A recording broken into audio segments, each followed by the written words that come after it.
Hey, what's up guys? This is Anthony from AnthonysCustoms, and for this review we are looking at the variable action Hi-Spec RahXephon figure, which is a crazy figure. This thing is both awesome and horrible at the same time. It looks really cool. It's a large figure, it has metal parts, it has really cool paint applications, it has translucent parts, but it's really bad at the same time because it falls apart easily, can break highly easily. That's a weird way of saying that, but it's just like it's a weird thing. So we're gonna have to go through it so you can see all the details and see what I'm talking about. But very strange figure indeed. So let's just get him off the stand and take a closer look. This guy stands roughly 8 inches tall to like the midpoint of those wing things. So that's a fair enough estimate. And that's about 20 centimeters, so very tall. And like I said, very metal. He's got a lot of metal throughout the legs and a few other places. So that's a cool thing if you're into die-cast. It makes the figure feel really nice. However, if you guys know anything about die-cast, it's not always a good thing. And one of the reasons is because the legs are super heavy and the joints just can't support them at all. So that's a problem for sure. We're going to get into those kind of details a little bit more in a little bit more detail in just a minute. But first, let's look at the accessories. The first of which is this thing right here. It's a kind of like a energy spike, I guess. I'm not too familiar with the character, but that's cool. It just snaps on and we get this nice translucent plastic energy type of spike. It's not supposed to be bent. It came that way in the package. A little bit of a hairdryer action will fix that, no problem. So we get that. We also get a... One thing I want to point out real quick as I'm doing this, if you look at this guy hard enough, things are going to break. So I have to set him down, and these guys just feel like they're going to snap right off. So if you do get this figure, be super careful with it. We also get, similar to the energy spike thing, this translucent pearly plastic bow, and then we get an arrow to go with it. So that's pretty cool. Nice translucent plastic. It does feel like the sculpt could be a little bit cleaner, but it's definitely all right. No problem at all. We have this display stand, which is cool. It's a nice pearly white plastic. And the paintwork on there, the printing on there is really clean. It looks really cool. I like it a lot. Plus, there's some boobs on there. So that's a nice touch. Who doesn't like those? Everybody likes those. And we have this upright, which is kind of weird. It's meant to look, as far as I can tell, because this thing's supposed to be gigantic, it's supposed to look like a real armature of some sort.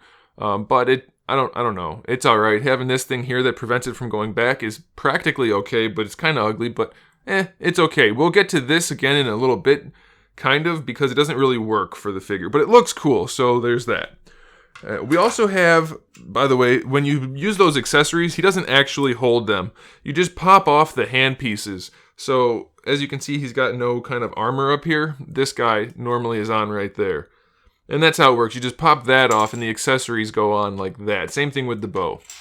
Okay, so speaking of hands, we have interchangeable hands. We have the fist hand. That's pretty standard. Then, of course, we have the relaxed hand or the style pose hand. We get one of these for either side.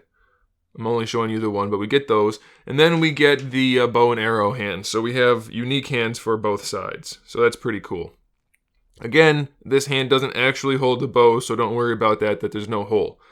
We have some interchangeable pieces for the head as well. So the first one is this little blue bird-shaped thing on the forehead, whatever you want to call that. We have that one, and then we have one that's at a slightly different angle. And I can just show you those in the photos because they're super tiny right now, and I'm not sure it'd be obvious, but it just goes on at a slightly different angle. So we have that, and then we have some interchangeable faces, so you can see the face in there. We have that one, and then we have the little one that I just threw on the floor. And then we have another little one that I'm going to try to hold on to. That one right there, which just the eyes are a different look. They're kind of yellow with a red dot. Now I got to see if I can find the one that I dropped. I did find it. These guys are so tiny. For a really big figure, he's got tiny little face pieces. And this one has the, there we go, the yelling face. So that's pretty cool. It looks nice. Kind of a pain in the butt to swap out, but you can do it. So just be careful you don't drop them and forget about them because they will disappear. And then lastly, we have this one, which is an alternate face piece that has the wing things folded down. So there's actually no face at all. All right, so let's get into the meat of this review. That was the taters, now we're into the meat. That's not an accurate analogy at all. So this guy, like I said, lots of stuff going on here. It's really weird, but kind of good and kind of bad. So the head itself is on a ball peg, and then the neck is on a ball peg, and it can move around all over the place. So that's really good. More articulation is always good. No problems there. This is soft plastic. Doesn't look bad though, so that's fine. The wings can move around up there, so that's a pretty good thing.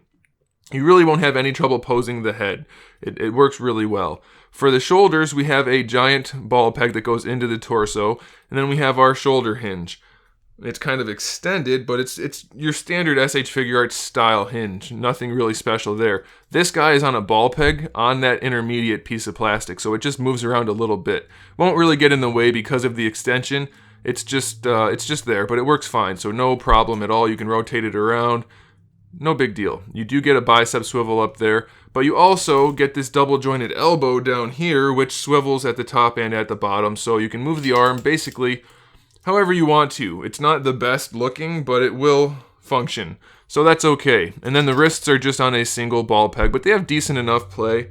I mean, you don't really have much room inside these gauntlets anyway, but you can move them around enough that it's going to be all right.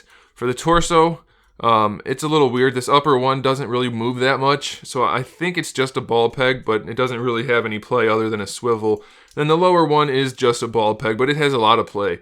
A lot of gapping, but a lot of range of motion, so that's okay. For the hips now, it's just a ball peg, like your standard 1980s Ninja Turtles ball peg, so that's not good because the legs are almost, almost solid metal, and that ball peg can't hold them at all. Now the cool thing is, you have all these little bits like this one right here that can pop out to allow for the range of motion, which is a good thing if the legs could be posed effectively, but since they can't, it's kind of a bummer.